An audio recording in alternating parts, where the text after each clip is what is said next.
Before we dive deeper into this story, I have one small request. Please subscribe, drop a like, comment, and hit that hype button to boost this channel so more people can discover these incredible Reddit stories. The wedding planner's office smelled like overpriced vanilla candles and broken dreams. I sat there, watching my fiancée Teina scroll through her phone while Ms. Fox droned on about gold doves and artisanal centerpieces.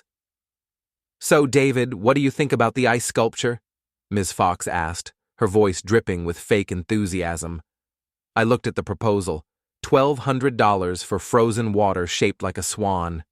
"Sure," I said. "I'll just sell a kidney on the black market." Teina didn't even look up from her phone. Her fingers moved frantically across the screen, typing messages to someone who clearly wasn't me. The diamond ring I'd saved 8 months to buy caught the light as she typed. "Honey?" I nudged her shoulder. "The ice sculpture?" "Whatever you want," she mumbled, still staring at her screen. Ms. Fox cleared her throat. "Perhaps we should discuss the floral arrangements. I have some gorgeous options from—" Tina's phone buzzed. Her face went pale as she read the message. I caught a glimpse of the screen. "This is it. I'll text you when I'm out. Cal." My stomach dropped. Cal Reddick, her ex from college who'd been just a friend for the past 6 months. "I need to use the bathroom," Teina whispered, standing abruptly. But she left her phone on the table. The screen lit up again. Another message from Cal. "My car's outside. Leave everything." I stared at those words, feeling my world tilt sideways. Ms. Fox kept talking about roses and baby's breath, but her voice sounded like it was coming from underwater. 5 minutes passed. Then 10. Ms. Fox finally stopped talking. "Should we wait for Teina?" she asked. My phone buzzed, a text from my fiancé. "I can't do this. Sorry." That was it. 4 words. 2 years of my life, reduced to a text message shorter than a grocery list. I stood up slowly, my legs feeling like rubber. "Cancel everything," I told Ms. Fox. "Tell the florist to send the roses to a funeral home. David, I'm sure this is just... It's over." I walked toward the door, then turned back. "Actually, keep one thing." "What's that?" "The ice sculpture. I want to watch it melt." As I stepped outside, I saw Teina's silver Honda speeding out of the parking lot. In the back seat, clear as day, was Cal's gym bag with his name embroidered on the side. 3 days later, I sat in my apartment surrounded by wedding magazines and empty beer bottles. My best friend Pete knocked on the door, carrying a 6-pack and wearing his "I told you so" face. "How bad is it?" he asked, settling into my couch. I handed him my phone. Tina's Instagram was open, showing her latest post, a blurry photo of her and Cal at some upscale restaurant, his arm around her waist. The caption read, "Sometimes you have to follow your heart. New beginnings, darch true love." "Jesus," Pete muttered. "She posted this 3 days after leaving you at the wedding planner?" "Gets better." I scrolled down. Look at the comments. Her friends Vicky and Lexi had commented with heart emojis and "so happy for you" messages. These were the same women who'd helped plan my surprise birthday party last month. My phone buzzed. A text from Ms. Fox. "Saw Teina and Cal at the Ritz yesterday. Thought you should know. They were very affectionate." Pete cracked open a beer. "What are you going to do?" I stared at Teina's smiling face on the screen. "I'm going to find out how long this has been going on." It took me 2 hours to piece together the timeline. Instagram posts, Facebook check-ins, tagged locations. The evidence was all there, hidden in plain sight. Same gym, same coffee shop, same hotel. For 3 months, while I was planning our future, she was planning her exit. The worst part? Her friends knew. Every comment, every like, every girls' night out that was actually covering for her affair. My phone rang. Unknown number. "Hello? David? It's Cal." His voice was smooth, confident. Listen, man, I know this is awkward, but you're calling me? I just want you to know there's no hard feelings on my end. Teina and I, we have something special, something real. I'm sure you understand. The line went quiet, except for my breathing. You still there, buddy? Cal continued. Look, don't make this harder than it needs to be. You lost. Move on. He hung up. Pete was staring at me. What did he say? I set the phone down carefully. He told me I lost. And? I smiled for the first time in 3 days. He's right. The old David lost. But he has no idea who he's dealing with now. That night, I started making lists. Cal's gym membership roster, which I could access through a mutual friend. Tina's social media contacts. Her friends' schedules. Her mother's bridge club gossip network. If they wanted to play games, I'd show them what a real player looked like. Cal's gym, Reddick Fitness, was everything I expected. Overpriced equipment, protein shake bar, and mirrors everywhere, so people could admire themselves while pretending to work out. I didn't go inside. I didn't need to. Instead, I sat in my car across the street and made phone calls. 23 calls to 23 gym members, all women between ages 25-40. My story was simple. I was a journalist investigating inappropriate conduct at local fitness centers.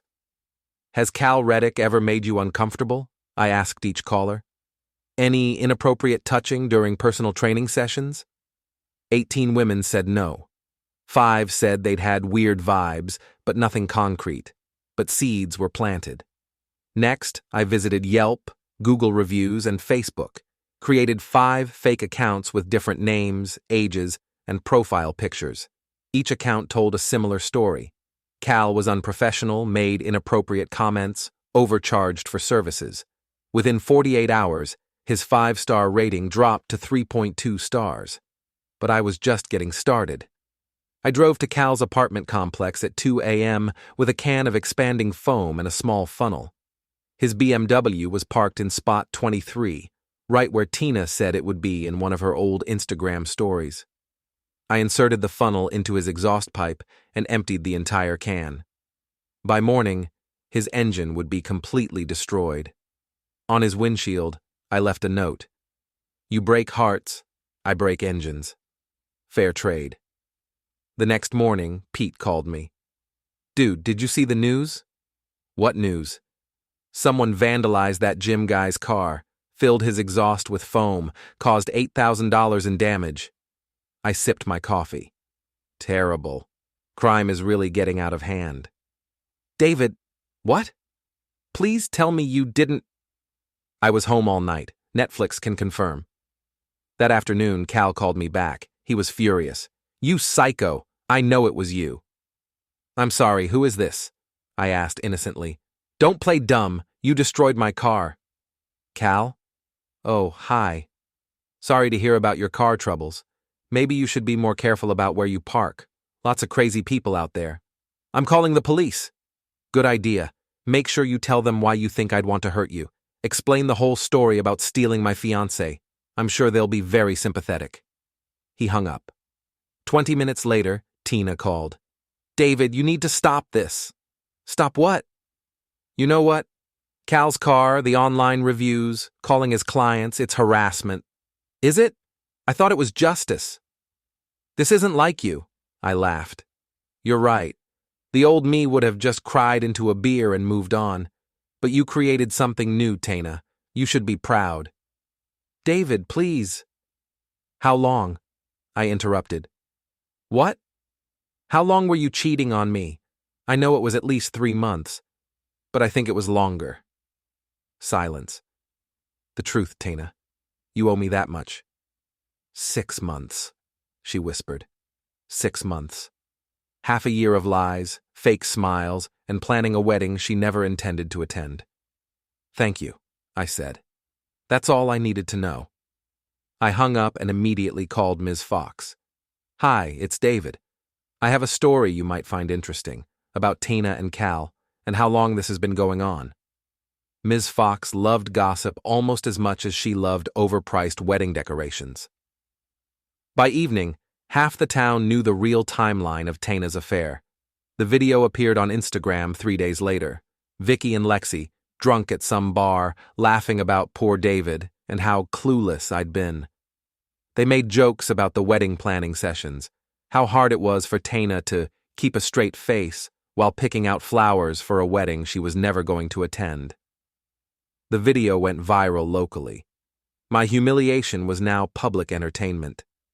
I was sitting in my car watching the view count climb when someone knocked on my window. A woman in her 40s, blonde hair, expensive clothes. She looked familiar. I rolled down the window. "You're David, right? Teina's ex-fiancé?" "Depends who's asking." "I'm Rebecca, Cal's ex-wife." Now I remembered her. I'd seen her in some of Cal's old Facebook photos before he'd deleted them all. "What do you want?" She smiled, but it wasn't a friendly smile. "I want to help you destroy him." We went to a coffee shop. Rebecca ordered a latte and pulled out a thick folder. "Cal didn't just cheat on you," she said. "He cheated on me for 2 years before I divorced him, with clients from his gym, married women mostly." She opened the folder. Photos, text messages, bank statements. "He has a system, targets unhappy wives, offers free personal training, then gradually seduces them. Some of them pay him extra for private sessions." I stared at the evidence. "Why are you showing me this?" "Because he destroyed my life, and now he's trying to rebuild his reputation with your fiancé. I can't let that happen." "What do you want me to do?" Rebecca leaned forward. "Cal's having a grand reopening party for his gym this Saturday. Big event, lots of people, local news coverage. He wants to show everyone that he's moved past the recent negativity.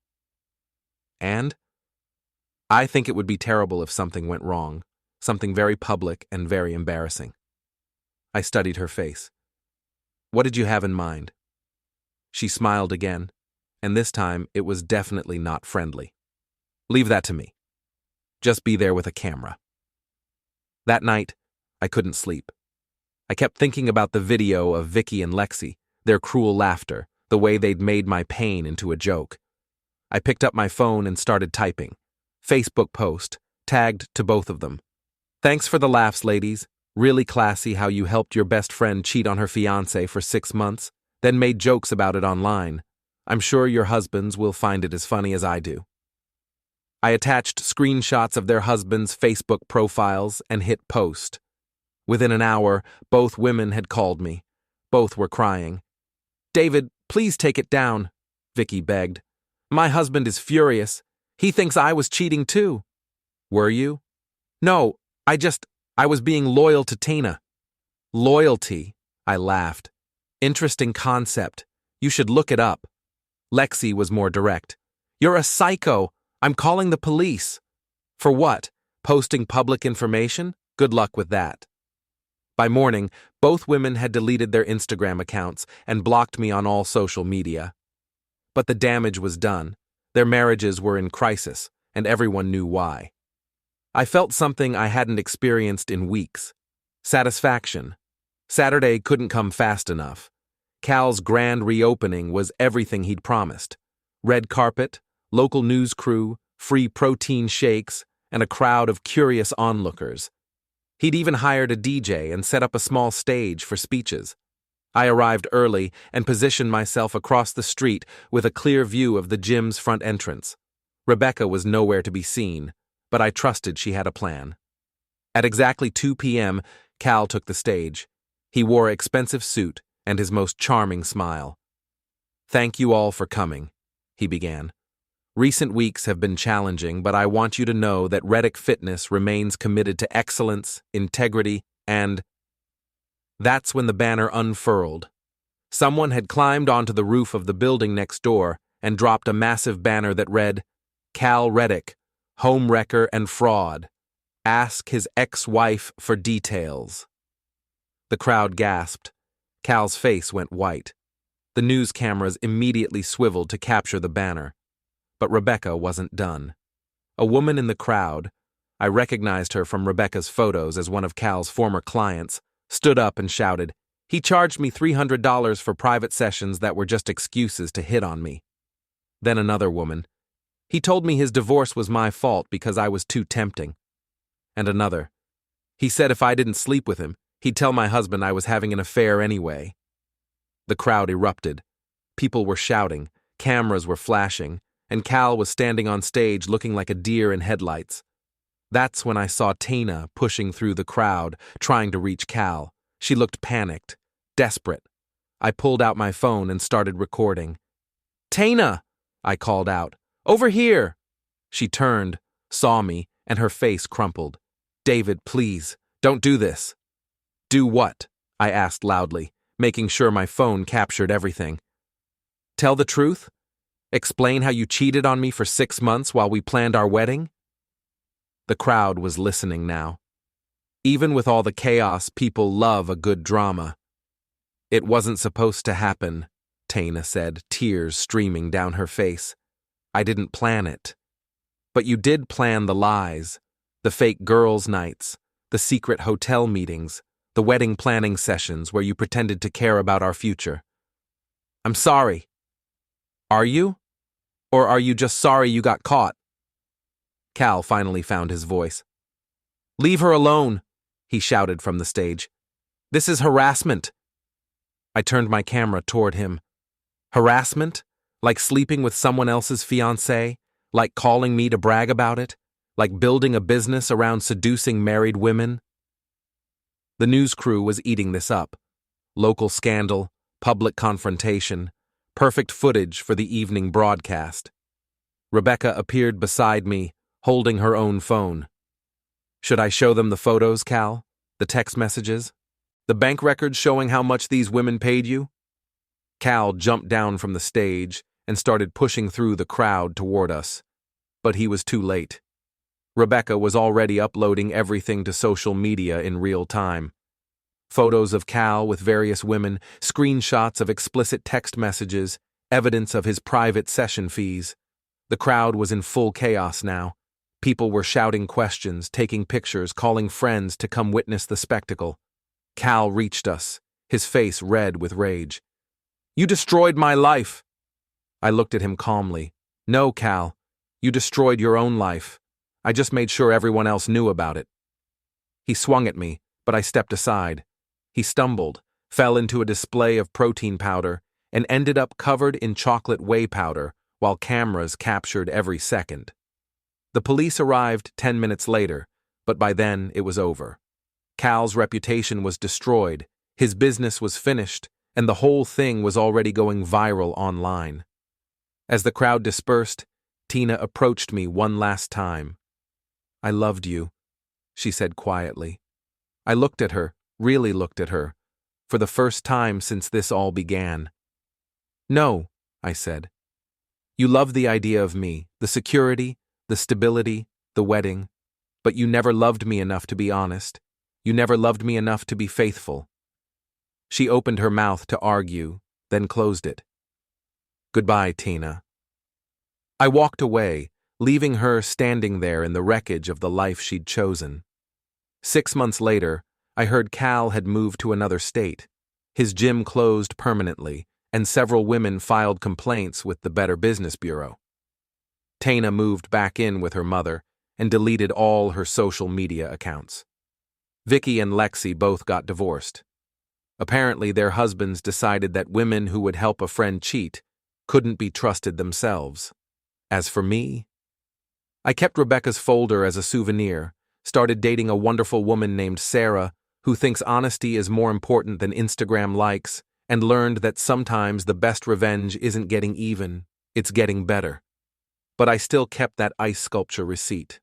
Some symbols are worth preserving.